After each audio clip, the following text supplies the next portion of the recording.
ఓం మహాగణాధిపతయే నమో నమః. శ్రీ గురుభ్యో నమః. హరి ఓం.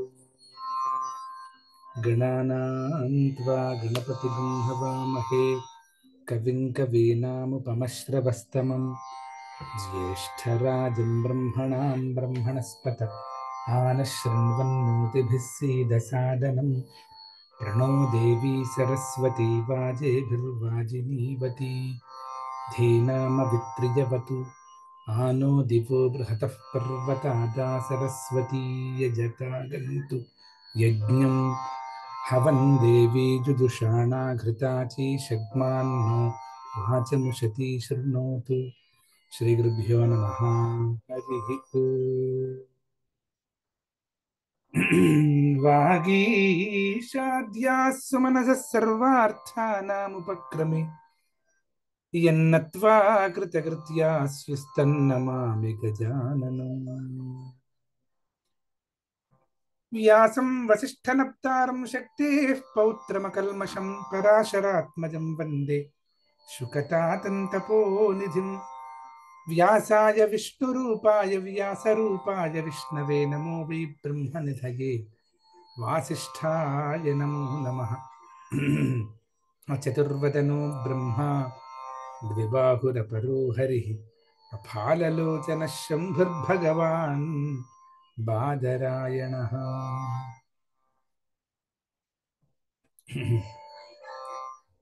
మానవాళిపై అత్యంత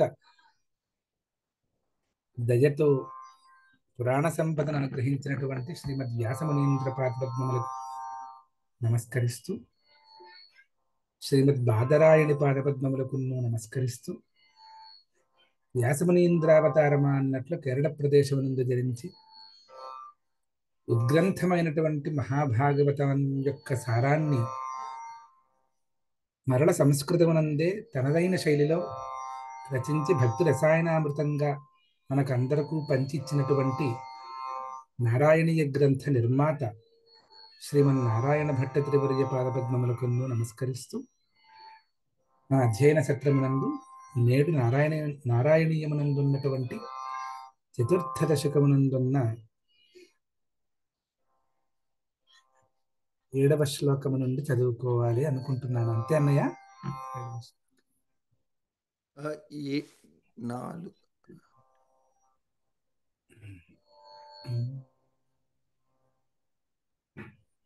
కింద సుమారు 6వ శ్లోకం వరకు కదా చెప్పారు మనకి. 6 వరకు చెప్పారు. 7వ దగ్గరికి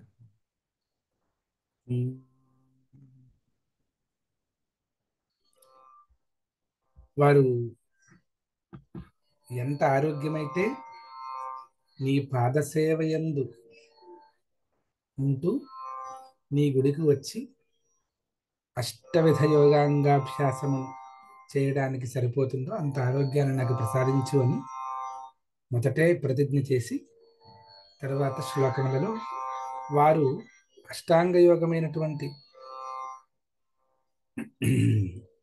అష్టాంగ యోగంలో ఉన్నటువంటి అన్ని అంగములను కూడా ఏ రకంగా వారు జయిస్తారో, ఏ రకంగా సాధన చేస్తారో కూడా చాలా చక్కగా చెబుతూ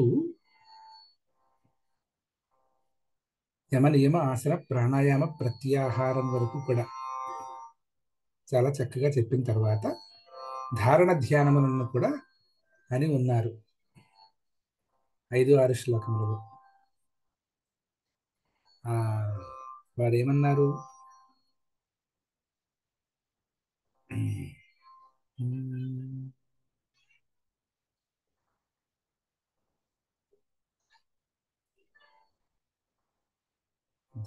ధారణ కోసం సంబంధించినటువంటి విషయం 4వ శ్లోకంలోనే కనిపిస్తోంది.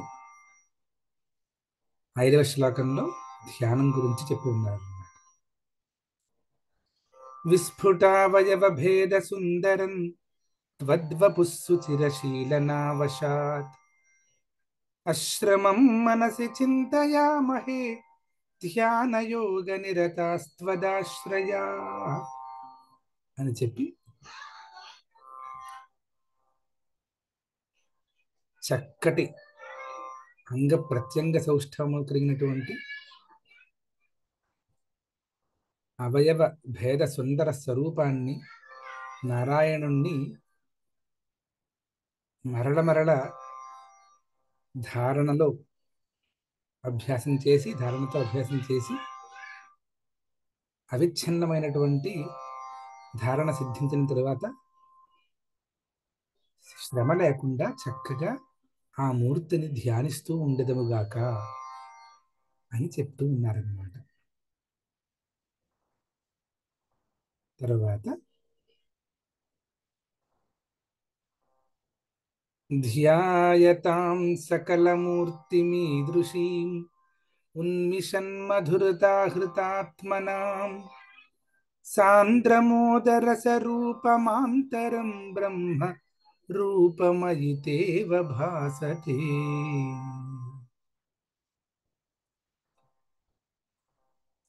ధ్యాయతాం సకలమూర్తిం ఈదృశీమున్మిషన్మధురతాహృతాత్మనాం సాంద్రమోదరసరూపమాంతరం బ్రహ్మ రూపమయి తేవ భాసతే.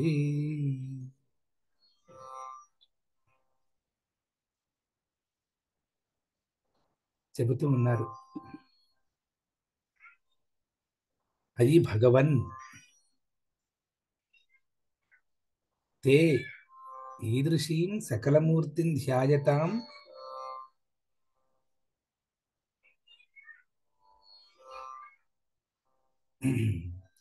ఉన్మిషన్మధురతాహృతాత్మనాం సాంద్రమోదరసరూపం ఆంతరం బ్రహ్మ అవభాసతే.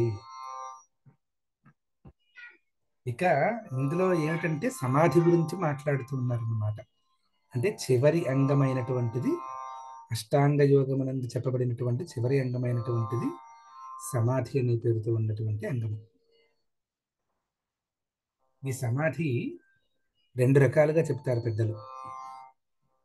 సవికల్పక సమాధి, నిర్వికల్పక సమాధి అని అంటారు. అందులో కూడా సవికల్పక సమాధి ప్రకారాన్ని చెబుతున్నారన్నమాట నారాయణ భట్ట త్రిపురగుల వారు. అయి ఈదృశీం సకలమూర్తిం ధ్యాయతాం ఉన్మిషన్మధురతాహృతాత్మనాం సాంద్రమోదరసరూపం ఆంతరం బ్రహ్మ అవభాసతే. అయి అంటే ఆ గురువాయూపురాధీశుణ్ణి సంబోధించడం అన్నమాట. ఓ నారాయణుడా అని సంబోధించడం అన్నమాట అయి అని.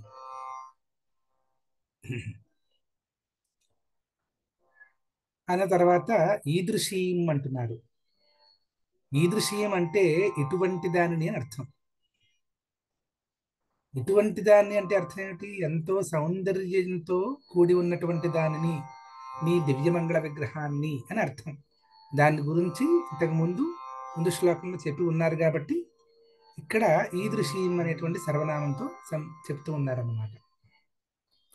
ఈదృశీం ఇటువంటి దివ్యమంగళ విగ్రహాన్ని, సకలమూర్తిం అంటే ఏమిటి? సకల అవయవోపలక్షిత మూర్తి విగ్రహ తాం అని అంటున్నారు. అంటే ఈ కరచరణాది యుక్తమైనటువంటి నీ దివ్య మంగళ విగ్రహం ఏదైతే ఉన్నదో ఆ విగ్రహాన్ని పూర్తిగా ధ్యాయతాం చింతయతాం అంటే స్మరిస్తూ ఉన్నటువంటి వారి యొక్క అతయేవ ఉన్మిషంత్యా అభివ్యక్తయా మధురతయా మాధుర్యేణ హృతః వశీకృతః ఆత్మా మనః యేషాంతే ఉన్మిషన్మధురతాహృతాత్మానః తేషాం ఉన్మిషన్మధురతాహృతాత్మనాం అని. ఈ ఉన్మిషన్మధురతాహృతాత్మనాం అనేటువంటి మాట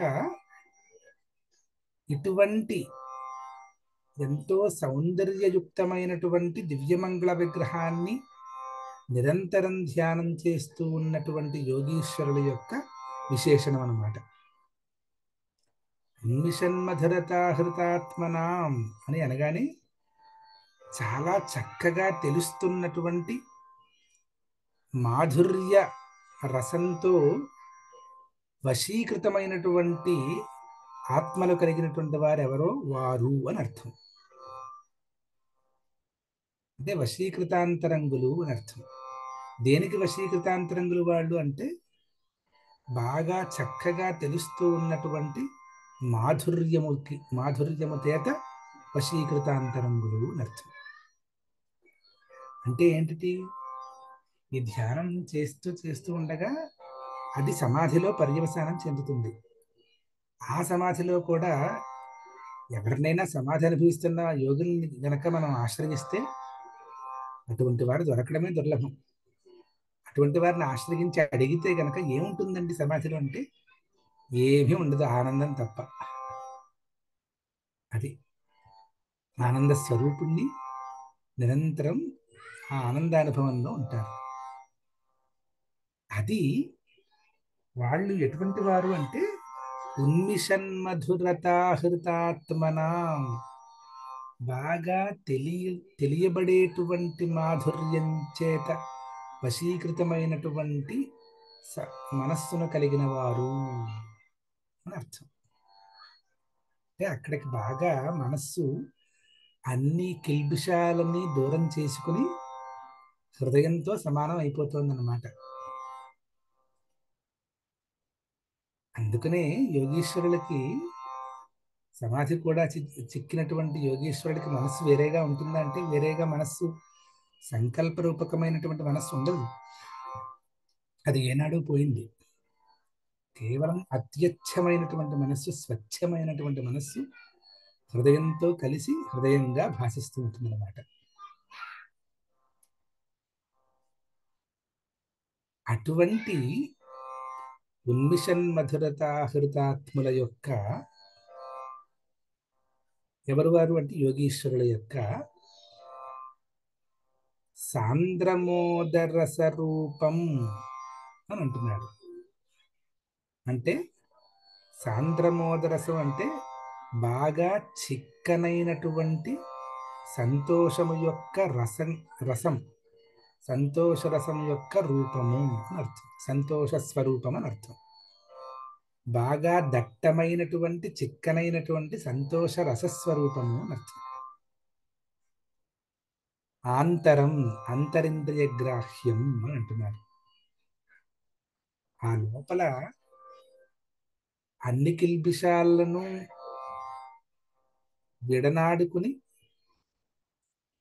చాలా స్వచ్ఛంగా తయారైనటువంటి మనస్సు చేత ధారణా ధ్యానములను కూడా అభ్యసించిన తరువాత, వాటి యందు జయము పొందిన తరువాత సమాధిలో ప్రవేశించి సవికల్పక సమాధిలో ప్రవేశించినటువంటి మనస్సు యొక్క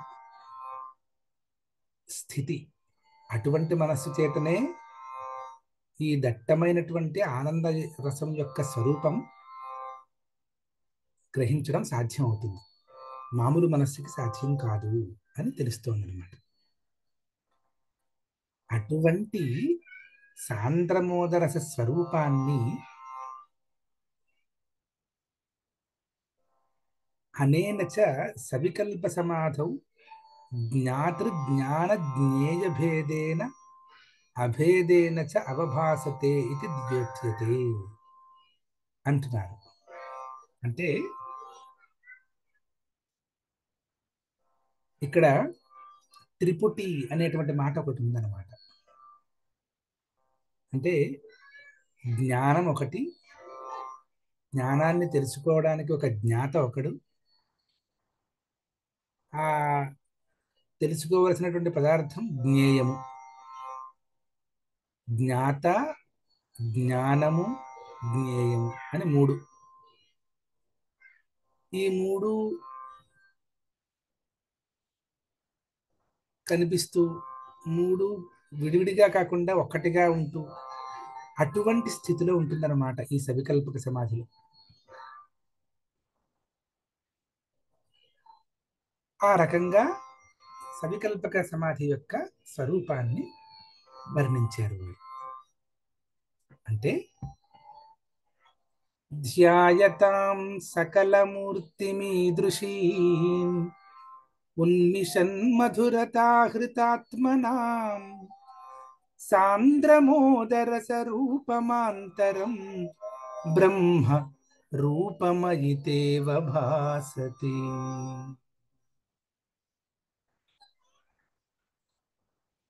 ఇప్పుడు నీ యొక్క సకల స్వరూపాన్ని, నారాయణుని యొక్క కరచరణాదియుక్తమైనటువంటి సకలాంగ సౌష్ఠవంగా ఉన్నటువంటి దివ్యమంగళ విగ్రహాన్ని ధ్యానిస్తున్నటువంటి వారికి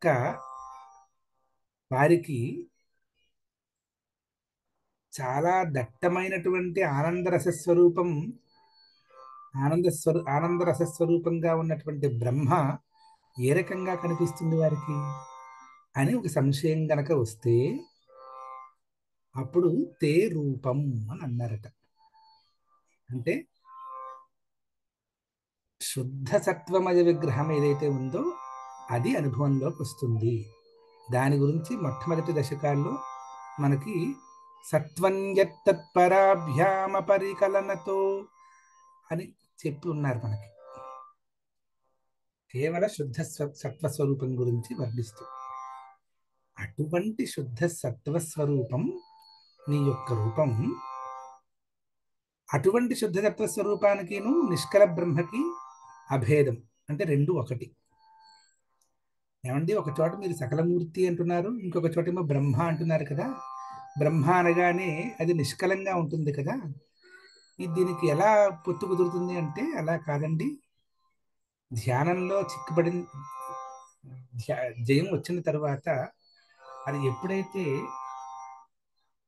సవికల్పక సమాధిలో ప్రవేశించిందో, ముందు జ్ఞానం జ్ఞాత జ్ఞేయంగా మూడుటిగా ఉన్నప్పటికీ కూడా అది అంతా ఒక్కటిగానే, అంటే శుద్ధ సత్వస్వరూపంగానే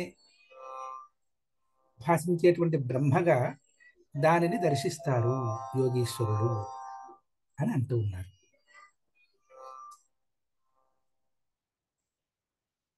తథాచ సువర్ణమయ కటక కుండలాది భానే యథా సువర్ణమపి భాసతే తథా శుద్ధ సత్వమయ విగ్రహ భానే శుద్ధ సత్వాభిన్నం నిష్కలం బ్రహ్మాపి భాసతే ఇది భావః అంటున్నారు. అంటే ఇక్కడ చాలా అందమైన మాట ఒకటి వాడుతున్నారు. అంటే పోలిక. బంగారంతో తయారు చేసినటువంటి అనేక ఆభరణాలు ఉన్నాయి. అన్ని ఆభరణాలు వేరువేరు పేర్లతో పిలువబడుతున్నప్పటికీ కూడా అన్ని ఆభరణాలలోనూ సమానంగా ఉన్నది ఏమిటి అంటే సువర్ణమే. ఆభరణ విశేషాలు వేరు కావచ్చు. ముక్కు పుడక అయి ఉండొచ్చు, గాజులు అయి ఉండొచ్చు, ఇంకా హారాలు అయి ఉండొచ్చు. ఇవన్నీ వాటి యొక్క నిర్మాణ విధానం చేత వేరువేరు పేర్లతో పిలువబడుతున్నప్పటికీ కూడా వాటి యందు సమానంగా ప్రకాశించేటువంటి వస్తువు ఏమిటి అంటే బంగారం. అదే రకంగా శుద్ధ సత్వమయ స్వరూపంగా ప్రకాశించేటువంటి విగ్రహాన్ని ధ్యానిస్తూ ఉండేటువంటి యోగీశ్వరులకు కూడా ఆ శుద్ధ సత్వంలో ఆ నిష్కల బ్రహ్మ కూడా కనిపిస్తుంది. ఈ ధ్యానం చేయటం వల్ల, సాధన చేస్తూ ఉన్న వారికి నిష్కల బ్రహ్మస్వరూపం కూడా గోచరం అవుతుంది. ఏ రకంగా అయితే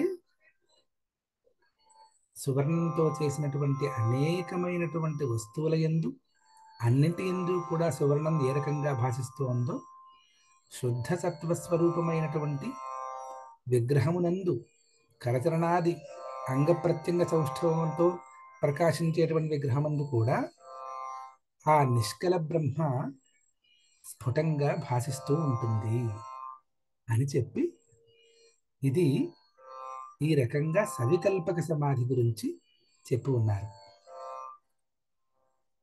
అంటే వారికి గురు పరంపరలో పెద్దలు చెప్పినటువంటి సంప్రదాయంలో ఏ రకంగా సాధన చేస్తే ఏమేమిటి సిద్ధిస్తాయో అవన్నీ తెలుసుకుని ఆ రకంగా సాధన చేసి ఆ వివరాలని మనకు అందిస్తూ ఉన్నారన్నమాట.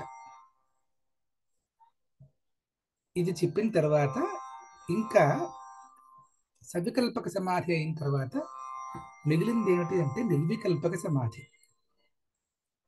సవికల్పకం నిర్వికల్పకం అంటే సమాధి వికల్పములతో కూడి ఉంటే అది సవికల్పకం అని అర్థం. ఎటువంటి వికల్పము లేకుండా ఉన్నట్లయితే అది నిర్వికల్పము అన్నమాట. దాని యొక్క స్వరూపం, దాని యొక్క స్థితి ఏ రకంగా ఉంటుంది అనేటువంటి మాట చెప్తూ ఉన్నారు. తత్సమాస్వదన రూపిణీం స్థితిం త్వత్సమాధిమయి విశ్వనాయక ఆశ్రితాః పునరతః పరిచ్యుతౌ ఆరభేమహి చ ధారణాదికం.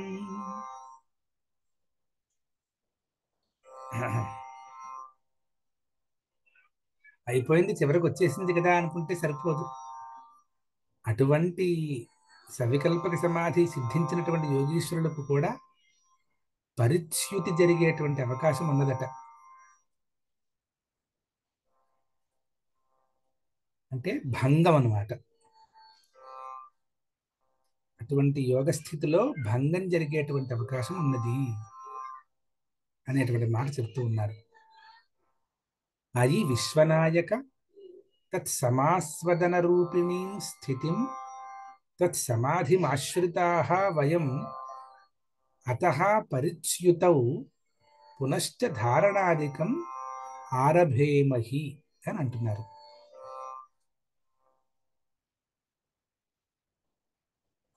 విశ్వనాయక, ఈ లోకములన్నింటినీ పాలించేటువంటి నాయకుడు అని విశ్వనాయక అని శ్రీమన్నారాయణుని సంబోధించి తత్సమాస్వదన రూపిణీం అని అంటున్నారు. అంటే తత్పదం చేత బ్రహ్మ అన్నమాట. సమాస్వదనం అంటే సమ్యక్ ఆస్వాదనం, అనుభవ, తద్రూపిణీం తద్రూపాం అంటే ఆ బ్రహ్మానుభవ రూపకమైనటువంటి స్థితి ఏదైతే ఉందో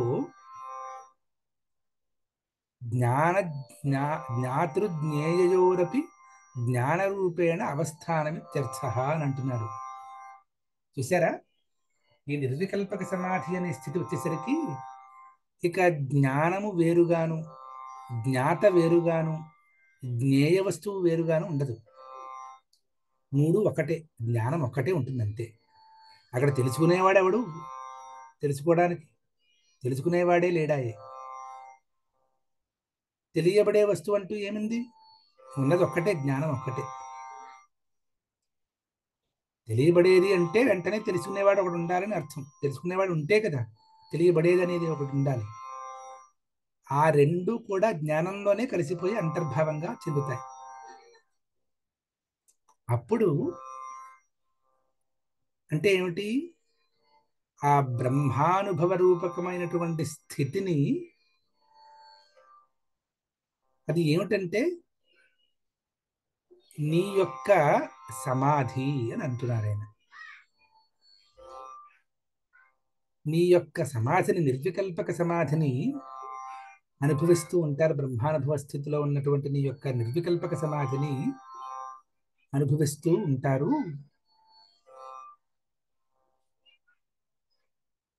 అక్కడ అటువంటి నిర్వికల్పక సమాధి నుంచి గనక పరిచ్యుతౌ భంగం జరిగితే గనక, అంటే నిర్వికల్పక సమాధి అనేది ఎలా ఉంటుందంటే ఎక్కడా ఎడతెరిపి లేకుండా ఆ బ్రహ్మానుభవం జరుగుతూ ఉంటుంది సర్వకాలముల యందు. అసలు కాలం అనేటువంటి స్థితే దాటిపోయి ఉంటుంది వారికి కాలం అనేది ఒకటి ఉండదు. దేశకాలాది పరిచ్ఛేదములు ఏవి ఉండవు. నిరంతరం ఎప్పుడు బ్రహ్మానుభవం ఉంటుంది. అటువంటి నిరంతరం ఉండే బ్రహ్మానుభవంలో కూడా ఉండకచో ఒకవేళ గనక భంగం ఏర్పాటు జరిగితే, అంటే భంగం జరిగితే ఏమిటి అంటే పునశ్చ ధారణాదికం అని అంటున్నారు. అంటే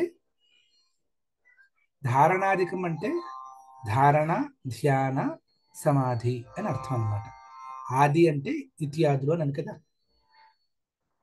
అంటే ఒకవేళ గనక ఈ నిర్వికల్పక సమాధిలో భంగం జరిగినట్లయితే మరల మేము వెనక నుంచి ధారణ సాధన చేస్తాము, మళ్ళా ధారణ నుంచి ధ్యాన సాధన చేస్తాం.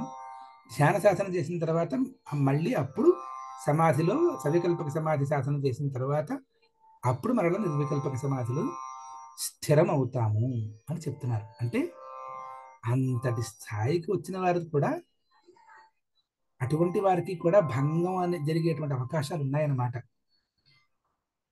అది ఎంత కష్టతరమైనటువంటి విషయమో మనకు అర్థమవుతుంది.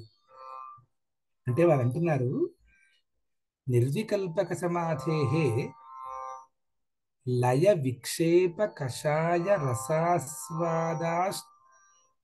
రసాస్వాదాత్మకాః చత్వారః విఘ్నాః సంభవంతి.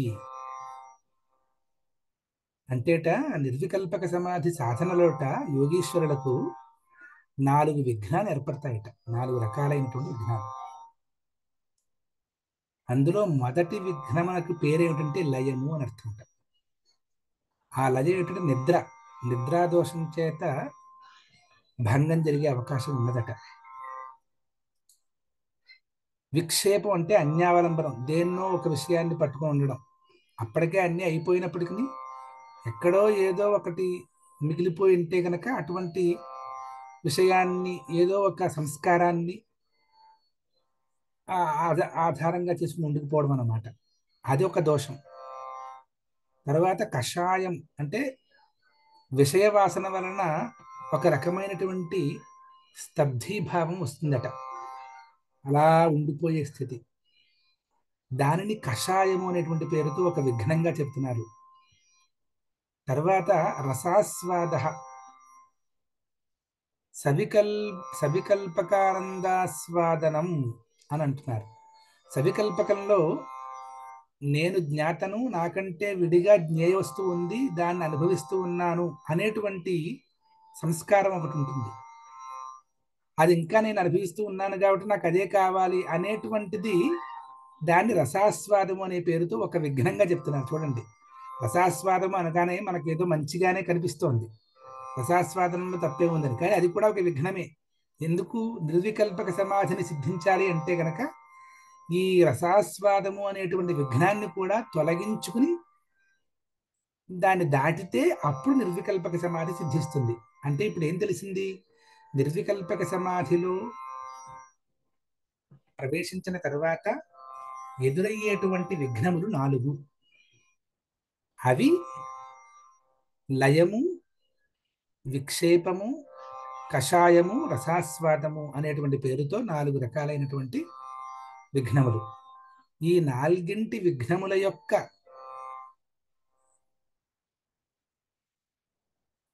అడ్డంకులు తొలగితే మనకి చివరికి ఆ యోగీశ్వరులకు నిర్వికల్పక సమాధి పూర్తిగా సిద్ధించి దాని యందు జయం కలుగుతుంది అనేటువంటి విషయం తెలుస్తుంది అన్నమాట.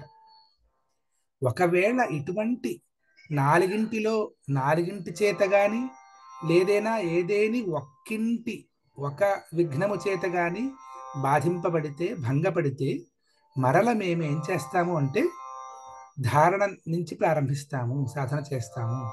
మరల సాధన చేసి, తర్వాత ధ్యాన సాధన చేసి, తర్వాత సవికల్పక సమాధిలో అడుగుపెట్టి, తర్వాత నెమ్మదిగా నిర్వికల్పక సమాధిలో ప్రవేశించి దాని యందు జయము పొందిన వారం అగుదముగాక అని అంటూ ఉన్నారన్నమాట. అంటే దానిలో ఉండే క్లేశాలు ఎంత సూక్ష్మంగా ఉన్నాయో చూడండి. అక్కడ ఇంతకు ముందు మనం అనుకున్న మాటల్లో ఆల్మోస్ట్ ఎటువంటి దోషాలు, అన్ని దోషాలు కూడా నాశనం అయిపోయాయనే విన్నాం. ఎప్పుడు? యమనియమాసన ప్రాణాయామ ప్రత్యాహారాది సాధన ద్వారా చాలా అన్నీ అయిపోయాయి, ఇంకా ఎటువంటి దోషములు లేవు అనేటువంటి స్థితి. అంతటి స్థితి వచ్చిన తర్వాత కూడా, ధారణ సాధన చేసిన తర్వాత, ధ్యానమందు కూడా చాలా గొప్ప పట్టు చిక్కిన తరువాత, సవికల్పక సమాధి కూడా వచ్చిన తరువాత కూడా నిర్వికల్పక సమాధి వచ్చేసరికి మాత్రం ఇంకా 4 రకాలైన విఘ్నాలు ఉన్నాయి. అంటే ఎంతటి అది కష్టతరమైన స్థితి. పూర్తిగా నిర్వికల్పక సమాధిలో దానిలో ఉండడం అనేటువంటిది, దానిలో స్థితి చెందడం, దానిలో ఒక స్థైర్యాన్ని పొందడం అనేటువంటిది ఎంతటి కష్టతరమైనటువంటి విషయం అనేది మనకు అర్థమవుతుంది. తర్వాత ఇప్పుడు ఈ నిర్వికల్పక సమాధి యందు కూడా భంగపడితే మరల ధారణ ధ్యాన సమాధులు సాధన చేస్తామని చెప్పారు కదా. ఎందుకు చేస్తారు? ఎందుకంటే నిర్వికల్పక సమాధి యందు జయం పొందడం కోసమే, అంతకంటే ఏం లేదు. ఎప్పుడైతే మరల సాధన చేసిన తర్వాత నిర్వికల్పక సమాధి యందు కూడా పూర్తిగా జయం సిద్ధించినట్లయితే అప్పుడు ఏమిటి అంటే అదే జీవన్ముక్తి అని అర్థం. మనిషి అంటే శరీరం ఉండగానే కొంతమందికి నిర్వికల్పక సమాధి సిద్ధించి దాని యొక్క స్థితి చాలా సహజంగా ఉన్నవాళ్ళు ఉంటారు, యోగీశ్వరుడు మహానుభావులు. అటువంటి వారు అటు స్థితి ఎప్పుడైతే నిర్వికల్ప సమాధి యందు కూడా జయము సిద్ధించినదో అప్పుడు జీవన్ముక్తిని కోరుతూ ఉన్నారట నారాయణ భట్టివర్యులు వారు ఈ శ్లోకం ద్వారా. ఇత్తమభ్యసన నిర్భరోల్లసత్వత్పరాత్మ సుఖ కల్పితోత్సవాః ముక్త భక్త కుల మౌలితాంగతాః సంచరేమ శుక నారదాదివత్. ఇత్తమభ్యసన నిర్భరోల్లసత్వత్పరాత్మ సుఖ కల్పితోత్సవాః ముక్త భక్త కుల మౌలితాంగతాః సంచరేమ శుక నారదాదివత్. ఇందులో జీవన్ముక్తి యొక్క అవస్థ ఎలా ఉంటుంది, జీవన్ముక్తి పొందినటువంటి భక్తాగ్రేసరుల యొక్క స్థితి ఏ రకంగా ఉంటుందో మనకి తెలుస్తుందన్నమాట. వారు అంటున్నారు, వయం ఇత్థం అభ్యసన నిర్భరోల్లసత్వత్పరాత్మ సుఖ కల్పితోత్సవాః ముక్త భక్త కుల మౌలితాంగతాః శుకనారదాదివత్ సంచరేమ అని వారు చెప్తూ ఉన్నారు. అంటే ఏమిటి దాని తాత్పర్యం ఏమిటి అంటే ఈ రకంగా, ఇత్థం అంటే ఈ రకంగా, ఈ విధంగా అని అర్థం. అభ్యసనేన ధారణ ధ్యాన సమాధీనాం అభ్యాసేన నిర్భరమత్యర్థం ఉల్లసదావిర్భూతం యత్వత్పరాత్మసుఖం తత్స్వరూపమేవ పరాత్మసుఖం ఆనందరూపం పరం బ్రహ్మ తేన కల్పితో నిర్వృతః తదనుభవజనితః ఇత్యర్థ్యః. ఉత్సవః హర్షాతిరేకః యేషాంతే అభ్యసన నిర్భరోల్లసత్వత్పరాత్మసుఖ కల్పితోత్సవాః. అది ఈ ఆనందం యొక్క స్వరూపాన్ని వర్ణిస్తూ ఉన్నారన్నమాట. మేము ఈ రకంగా సాధన చేస్తూ ఉన్నటువంటి వారమై సాధన చేస్తూ ఉంటే ఏం జరుగుతుంది అంటే ఈ అభ్యాసం చేత చాలా దృఢంగా ఆ బ్రహ్మానుభవం, బ్రహ్మానంద స్వరూపాన్ని అనుభవించడం ద్వారా హర్షాతిరేకులం అవుతాము. హర్షాతిరేక అంటే ఆనందం యొక్క ఉత్కృష్టత అని అర్థం. హర్షము అంటే ఆనందము, అతిరేకము అంటే ఉత్కృష్టత. ఇటువంటి ధారణా ధ్యాన సమాధుల యొక్క మరల అభ్యసనం చేత మాకు నీ యొక్క బ్రహ్మానుభవం, నీ యొక్క అనుభవము అంటే నీ యొక్క నీదే స్వరూపంగా కలిగినటువంటి ఆ బ్రహ్మానుభవం చేత మాకేం జరుగుతుంది అంటే హర్షాతిరేకం జరుగుతుంది. ఆ హర్షం యొక్క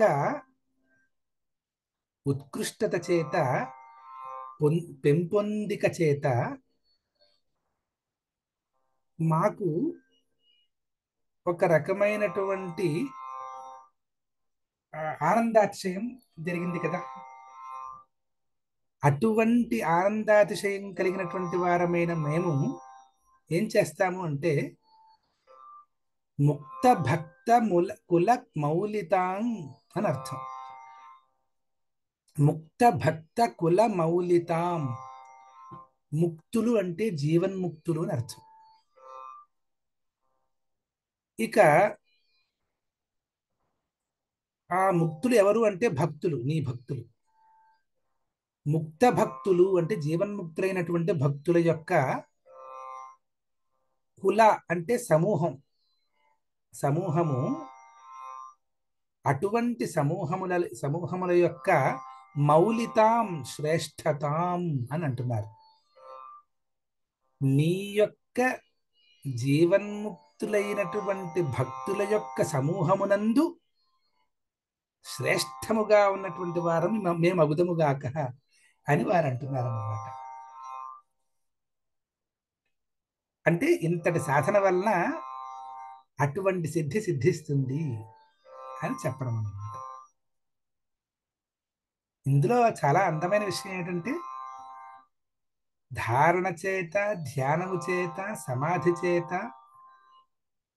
అంటే ఈ మూడింటి యొక్క అభ్యాసము చేత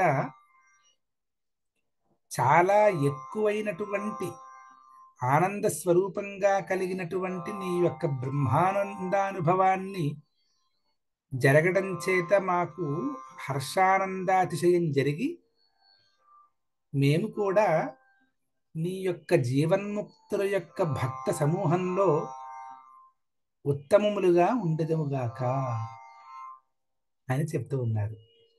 అందులో కూడా ఎలాగట శుకనారదాదివత్ సంచరేమ అంటున్నారు. ఆ నారద మహర్షి వారి యొక్క నామస్మరణే చాలా గొప్ప విశేషం. శుకుడు, నారదుడు వంటి వారి వలె మేము కూడా యథేచ్ఛంగా స్వేచ్ఛగా సంచరించదముగాక అని చెప్తూ ఉన్నారు. అంటే ఇక్కడ ఒక విషయం ఏదో చెప్తున్నారు. యద్యపి బ్రహ్మణి సాక్షాత్కృతే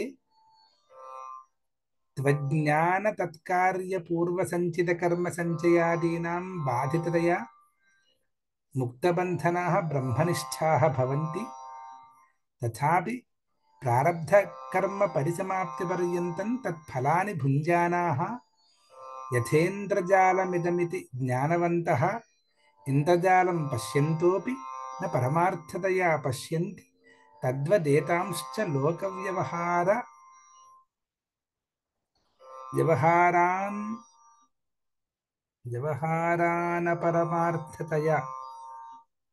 అపరమార్థతయా పశ్యంతశ్చరంతి ఈదృశీన్ దశాముపగతాః ఏవ అత్ర జీవన్ముక్తాః ఇత్యుచ్యంతే. ఇక్కడ చాలా అందంగా జీవన్ముక్తులు అంటే ఎవరో చెప్పబడి ఉంది. ఏమిటి అంటే బ్రహ్మ సాక్షాత్కారం జరిగిన తరువాత, అంటే బ్రహ్మజ్ఞానం ఎప్పుడైతే కలిగినదో అప్పుడు అన్ని కర్మలు నశించిపోతాయి కదా. ఎవరికైతే బ్రహ్మ సాక్షాత్కారం కలిగిందో వారికి ఇంకా కర్మల యొక్క అంటే సంచిత కర్మలు అన్ని కర్మలు నశించిపోయి ఉంటాయి. అటువంటి కర్మలన్నీ నశించినటువంటి వారి యొక్క స్థితి ఏమిటి అంటే ముక్తబంధన స్థితి. అంటే బ్రహ్మనిష్ఠులుగా ఉంటారట వారు. బ్రహ్మనిష్ఠులుగా ఉండడం అంటే నిరంతరం తత్స్వరూపంగా ఉండడం అని అర్థం. బ్రహ్మస్వరూపంగా ఉండడం అని అర్థం. నిరంతరం బ్రహ్మస్వరూపంగా ఉంటూ అన్ని బంధనముల చేత ముక్తిని పొందారు వారు కాబట్టి ముక్త బంధనులు అని అర్థం. అన్ని బంధనముల చేత ముక్తిని పొందిన వారై అన్ని కర్మలు నశించిన వారై నిరంతరము బ్రహ్మానుభవాన్ని పొందిన యోగీశ్వరులు ఎవరైతే ఉన్నారో వారు కూడా ప్రారబ్ధ కర్మ మిగిలిపోయి ఉంటుంది జీవన్ముక్తావస్థలో. అప్పుడు ఏమవుతుంది అంటే ఆ కర్మ వస్తుంది, ఆ ఫలం ఆ శరీరం ఏదో అనుభవిస్తుంటుంది. వీరు మాత్రం ఆ నిర్వికల్పక స్థితిలోనే ఆనందంలో ఉంటారు. అందుకని నిర్వికల్పక స్థితిలో ఉన్నటువంటి యోగీశ్వరుడికి శరీరానికి ఏదైనా అయినా ప్రమాదాలు ఏం జరిగినా కూడా నా ఓటిగాడికి ఏమనిపిస్తుందంటే అయ్యయ్యో ఆయనకి ఏదో జరిగిపోయింది అని కంగారు పడిపోతూ ఉంటాం. కానీ వారి యొక్క నిత్య బ్రహ్మానుభవ ఆనంద స్థితికి ఎటువంటి విఘ్నము ఎప్పుడు ఉండదు. అందుకనే అటువంటి యోగీశ్వరుని యొక్క స్థితి ఏ రకమైనది అనేది మరలా అట్టి యోగీశ్వరునికే తెలుస్తుంది, కానీ నాబోటిగాడికి ఏం అర్థమవుతుంది? అందువలన నాబోటిగాడు అయ్యో ఏదో జరిగిపోయింది అనుకుంటూ ఉంటే అలాంటి వాడిని చూసి జాలి పడతారు ఆ యోగీశ్వరుడు. ఎందుకంటే వారికి ఉండేటువంటి అఖండ బ్రహ్మానుభవానికి ఎట్టి అంతరాయము కలగదు. దేహానికి కావలసినటువంటి క్రియ ఏదైతే ఉందో, ప్రారంధం ఎన్నాళ్ళని ఉందో అన్నాళ్ళు కూడా ఆ దేహం ఉంటుంది.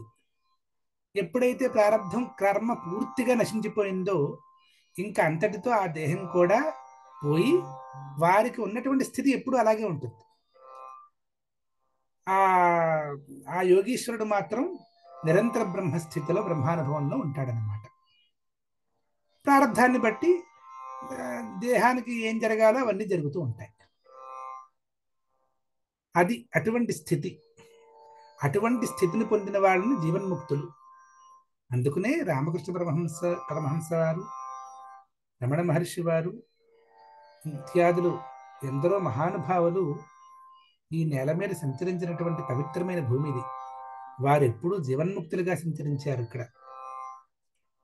అటువంటి వారి సంస్మరణ, వారి సన్నిధిలో ఉండడం ఎంతో పుణ్యకర్మ పరిపాకంగానే చెప్పుకోవాలి.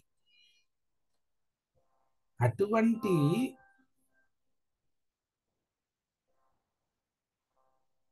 సమాధిని కూడా జయించిన తరువాత ఇంకా ఏమిటి యోగీశ్వరుల యొక్క స్థితి ఎలా ఉంటుంది అంటే, నిజానికి జీవన్ముక్తులుగా ఉన్నటువంటి యోగీశ్వరుల యొక్క స్థితి ఏ రకంగా ఉంటుంది అనే విషయం అటువంటి స్థితిలో ఉన్నవారు చెప్పాలి తప్పితే మామూలు వారికి ఎవరికి అర్థం కాదు కదా.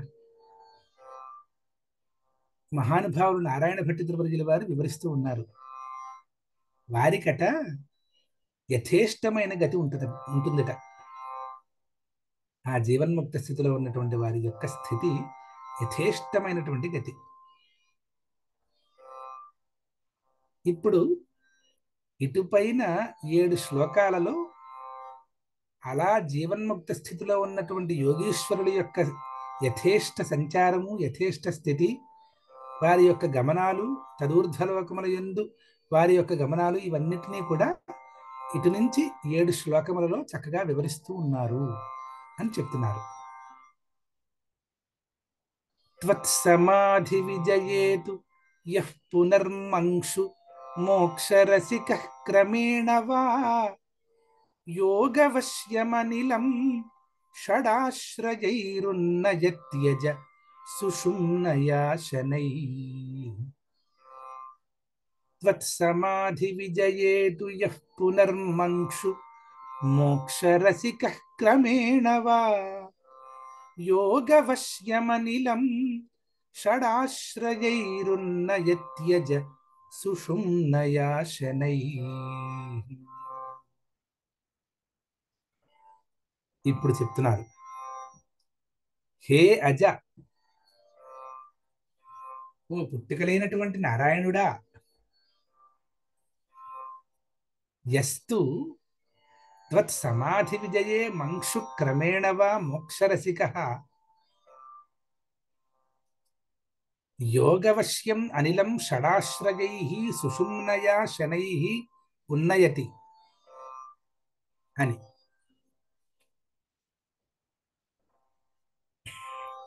ఈ జనన మరణాదుల చేత బంధింపబడనటువంటి ఓ నారాయణుడా అని అర్థం అజ అనేటువంటి సంబోధనంతో. త్వత్ సమాధి విజయే, నీ బ్రహ్మ అనుభవము యందు చిత్తైకాగ్ర్యము బాగా కుదిరినటువంటి వారి యొక్క యోగీశ్వరుల యొక్క స్థితి అంటే నిర్వికల్పక సమాధి సిద్ధించిన తరువాత అని అర్థం అన్నమాట. తత్ సమాధి విజయే అంటే బ్రహ్మ సమాధి అంటే బ్రహ్మయందు చిత్తైకాగ్ర్యము అంటే బ్రహ్మయందు నిరంతర స్థితి అని అర్థం, అవిచ్ఛిన్న స్థితి. అటువంటి నిర్వికల్పక సమాధి సిద్ధించిన పిదప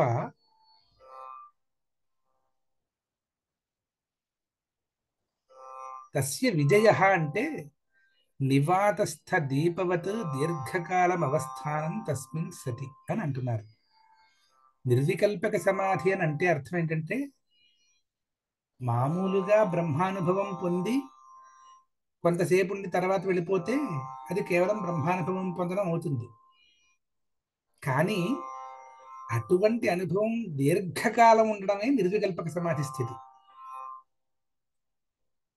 ఆ దీర్ఘకాలం ఉండడానికి మరల మరల సాధన చేస్తూ ఉంటారు.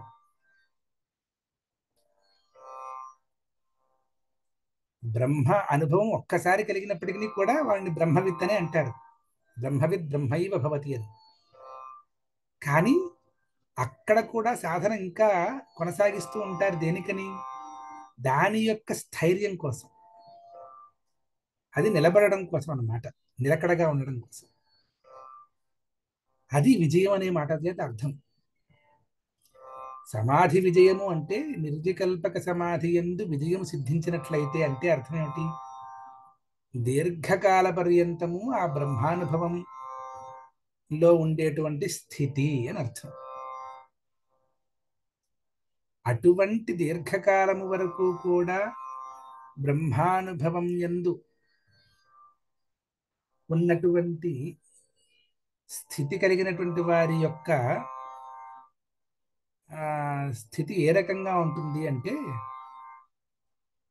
మంక్షు వారుట వెంటనే గాని, లేదు అంటే క్రమేణ, అంటే కొన్ని వేరే లోకాల్ని చూడాలి అని కొంతమంది అనుకుంటారట.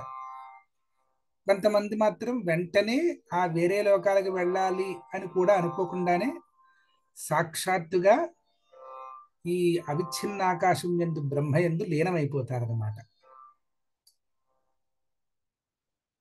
వాళ్ళకి ఏంటంటే కేవలం బ్రహ్మానుభవం ఎందే ఆ రసం కలిగి ఉండడం చేత శరీరం విడిచిన వెంటనే కొంతమంది ఏమో ఊర్ధ్వలోక ఆసక్తి కలిగినటువంటి వారు ఉంటారు.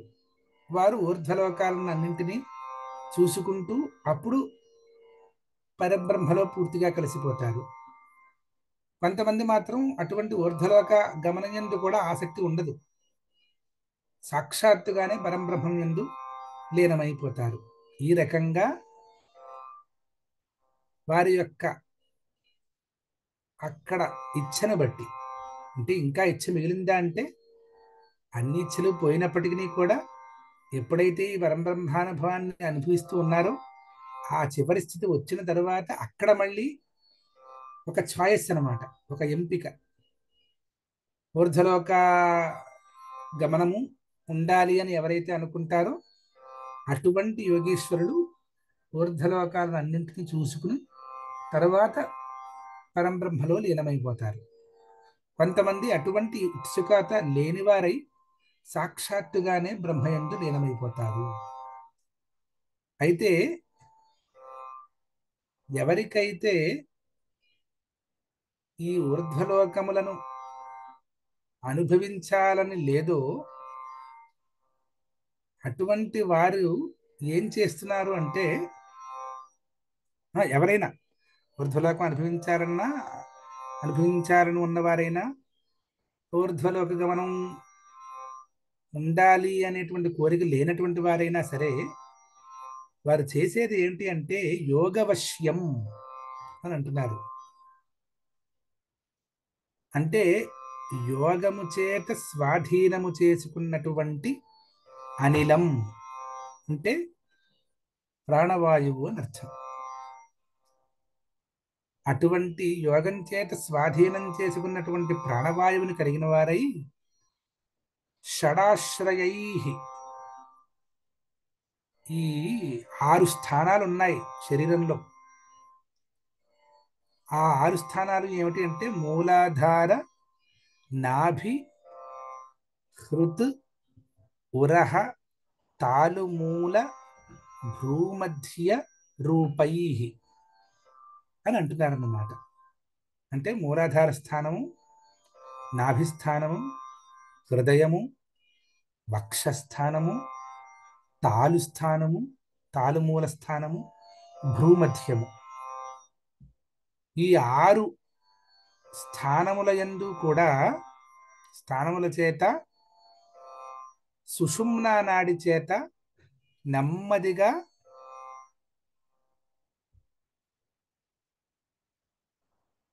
శరీరం నుంచి వాయువులో అంటే అంతరిక్షంలో ప్రవేశిస్తారట. అంటే ఏమిటి?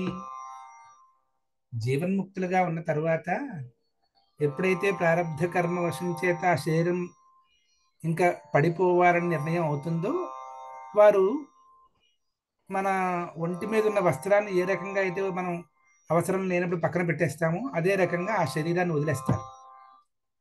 వదిలివేసి అప్పుడు ఏ రకంగా చేస్తారు అంటే, ఈ మూలాధార, నాభి, హృదయము, వక్షస్థలము, తాలుమూలము, భ్రూమధ్యము అనేటువంటి 6 స్థానముల ద్వారా, ఈ సుషుమ్నా నాడి ద్వారా కూడా మొత్తం వాయువుని అంతటినీ కూడా చేయవలసిన విధానంలో సంప్రదాయబద్ధంగా దానిని ఊర్ధ్వగమనంగా పంపిస్తారట. పంపించి ఆ రకంగా వీరి యొక్క గమనం ఉంటుంది అనేటువంటి భావం ఈ శ్లోకంలో ఉన్నదన్నమాట. అంటే ఏమిటి? త్వత్సమాధి విజయేతు యః పునర్మంక్షు మోక్షరసికః క్రమేణ వా యోగవశ్యమనిలం షడాశ్రయైః ఉన్నయత్యజ సుషుమ్నయా శనైః. అది నీ యొక్క నిర్వికల్పక సమాధి యందు విజయము సిద్ధించిన పిదప ఎవరైతే వెంటనే మోక్షం కావాలని కోరుకున్న వారున్నారో, ఎవరైతే ఊర్ధ్వలోక గమనం అయిన తరువాత మోక్షం కావాలనుకునేవారున్నారో, వారు ఇరువురు కూడా చెప్పబడినటువంటి 6 స్థానముల ద్వారా సుషుమ్నా నాడి చేత నెమ్మదిగా వాయులీనం అవుతారు. ఊర్ధ్వలోక అంటే అంతరిక్షంలో ప్రవేశిస్తారు అని చెబుతూ ఉన్నారన్నమాట. తరువాత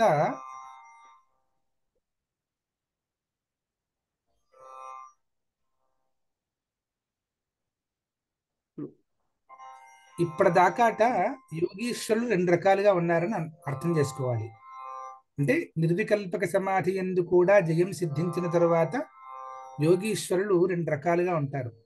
కొంతమంది ఏమో ఊర్ధ్వలోకాలను చూడాలి అనేటువంటి వారు కొంతమంది ఉంటారు.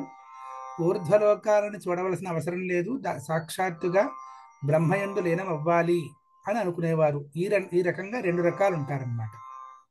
ఒకరిని నిరాగ్రహులు అంటారు, ఇంకొకరిని ఊర్ధ్వలోక అభిలాషులు అని అంటారన్నమాట. ఊర్ధ్వలోక గమనాభిలాష ఎవరికైతే ఉన్నదో ఆ యోగీశ్వరుడు, ఊర్ధ్వలోక గమనాభిలాష ఎవరికైతే లేదో వారు నిరాగ్రహులుగా చెప్పబడి ఉన్నారన్నమాట. ఇప్పటిదాకా జరిగినటువంటి స్థితి, చెప్పబడినటువంటి వర్ణన అంతా కూడా ఈ 2 రకాలైనటువంటి యోగీశ్వరులకు సమానంగానే ఉంటుంది. ఇటుపైన శ్లోకాల్లో అంటే 10వ శ్లోకం నుంచి మాత్రం ఈ నిరాగ్రహులకు ఏ రకంగా ఉంటుంది, అలాగే ఊర్ధ్వలోకములను చూడవలను అనేటువంటి ఆకాంక్ష కలిగినటువంటి యోగేశ్వరుడు యొక్క స్థితి ఏ రకంగా ఉంటుంది అనేటువంటి విషయాన్ని ఇటుపైన 4 శ్లోకాల్లోనూ చెప్పబోతున్నారు. అని చెప్పి నేటితో మనం ఈ అధ్యయన సత్రాన్ని ఈ శ్లోకం వరకు ముగించుకుందాం. హరి ఓం తత్సద్బ్రహ్మార్పణమస్తు.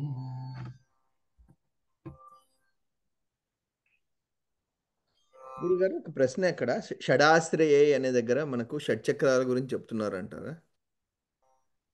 అంటే మూలాధారము అనేటువంటి ప్రారంభం అయిన తర్వాత ఈ నాభి, తర్వాత అనాహతము, ఈ ఆరు చక్రముల గురించి వారు మాట్లాడుతున్నారు. అంటే చక్రం అనేటువంటి పదం మాట్లాడకుండా ఆయా స్థానములు అనేటువంటి మాట ద్వారా దాని వివరణే చెప్తున్నారు అన్నమాట. అంటే ఆ చక్ర భేదన ఏ రకంగా జరుగుతుంది అంటే నిజమైన యోగీశ్వరులు సాధన ద్వారా మొట్టమొదట మూలాధార భేదన చేస్తారు అంటారు. సాధన చేసి తరువాత నెమ్మదిగా నాభిస్థానం, తర్వాత అక్కడ నుంచి పైకి, ఇంకా ఆ పైకి, ఇంకా ఆ పైకి, తర్వాత భ్రూమధ్యం నుంచి కొంతమంది, తర్వాత సహస్రారం. ఆ సహస్రారం వెళ్ళడం అంటే ఇంకా పూర్తిగా బ్రహ్మలీనం అవ్వడం అనమాట. కొంతమంది యోగీశ్వరులు ఏమిటంటే ఈ భ్రూమధ్యం దాకా వచ్చిన తర్వాత అక్కడ నుంచి ఊర్ధ్వలోక కౌతికత ఉండడం వలన వేరే లోకములకు, చంద్రలోకాది గమన అనేక లోకములు ఏ రకంగా పెడతారో రాబోయే శ్లోకాల్లో వర్ణించి ఉన్నారు. అవన్నీ వెళ్ళి చక్కగా అక్కడ ఆ లోకముల యొక్క దర్శనాలు చేసుకుని, ఆ దేవతల యొక్క దర్శనాలు చేసుకుని అటుపైన పూర్తిగా సహస్రార భేదన చేసుకుని వస్తారు. కొంతమంది మాత్రం సాక్షాత్తుగానే సహస్రార భేదన చేసుకుని కపాల భేదన చేసుకుంటారు అనేటువంటిది చెప్తారన్నయ్య.